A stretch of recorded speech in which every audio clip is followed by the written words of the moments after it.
IPL 2023 mini auction December মাহত হ'বলৈ গৈ আছে। IPL 2023 আমাৰ অসমৰ কোনজন খেলুৱৈয়ে কোনটো টিমত স্থান পাইছে আপুনিও যদি সকলোখিনি কথা জানিব বিচাৰে তেন্তে ভিডিঅ'টো লাইক কৰক, চেনেলটো সাবস্ক্ৰাইব কৰক, বেল আইকন টিপক আৰু নটিফিকেশ্যন অলত ক্লিক কৰিবলৈ নাপাহৰিব। IPL 2023 মিনি অকশ্যনৰ পূৰ্বে ৰাজস্থান ৰয়েলছে বুক কৰা খেলুৱৈজনে বিজয় হাজাৰে ট্ৰফি 2022ৰ চতুৰ্থখন খেলত দ্বিতীয়টো শতক অৰ্জন কৰিবলৈ সক্ষম হৈছে।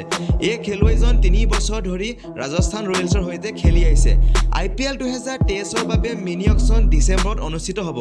ইয়াৰ আগতে সকলো 10টা ফ্ৰাঞ্চাইজিয়ে তেওঁলোকৰ ৰখা আৰু মুকলি কৰি দিয়া খেলুৱৈ তালিকাখন BCCIৰ ওচৰত দাখিল কৰিছে। যদিও দলটোৱে বহুতো অভিজ্ঞ খেলুৱৈৰ পৰা নিজকে আঁতৰাই ৰাখিছে, কিন্তু আকৌ বহুতো খেলুৱৈৰ ওপৰত আস্থা প্ৰকাশ কৰিছে। ৰাজস্থান ৰয়েলছে আত্মবিশ্বাস প্ৰকাশ কৰি তেনে এজন খেলুৱৈক বুক কৰি ৰাখিছে আৰু এতিয়া সেই খেলুৱৈজনে বিজয় হাজাৰে ট্ৰফিত তেওঁ দলৰ হৈ চতুৰ্থখন খেলত দ্বিতীয়টো শতক অৰ্জনো কৰিছে। এই খেলুৱৈজন আন কোনো নহয়, আমাৰে অসমৰ ৰিয়ান পৰাগ। ৰিয়ানে বিজয় হাজাৰে ট্ৰফিত অসমৰ হৈ খেলি আছে। মিনি অকশ্যনৰ আগতে ৰাজস্থান ৰয়েলছে ৰিয়ান পৰাগক বুক কৰি ৰাখিছে।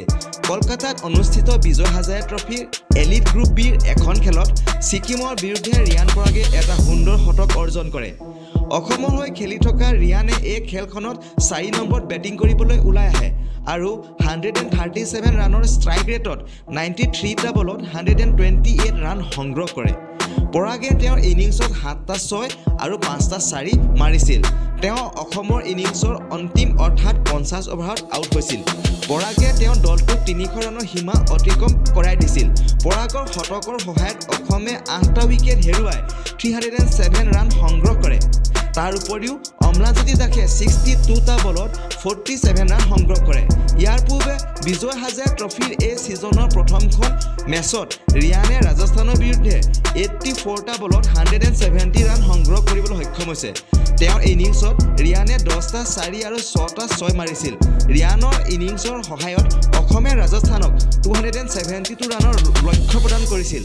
ইয়াৰ প্ৰত্যুত্তৰত ৰাজস্থানৰ দলটোৱে 33.3 অভাৰত 128 ৰানত অলআউট হৈ যায় আৰু অসমে মেচখন 143 ৰানত জয়লাভ কৰিবলৈ সক্ষম হয়। এই খেলখনত ৰিয়ানে 5 অভাৰত 27 ৰান দিছিল আৰু তেওঁ এটা অভাৰ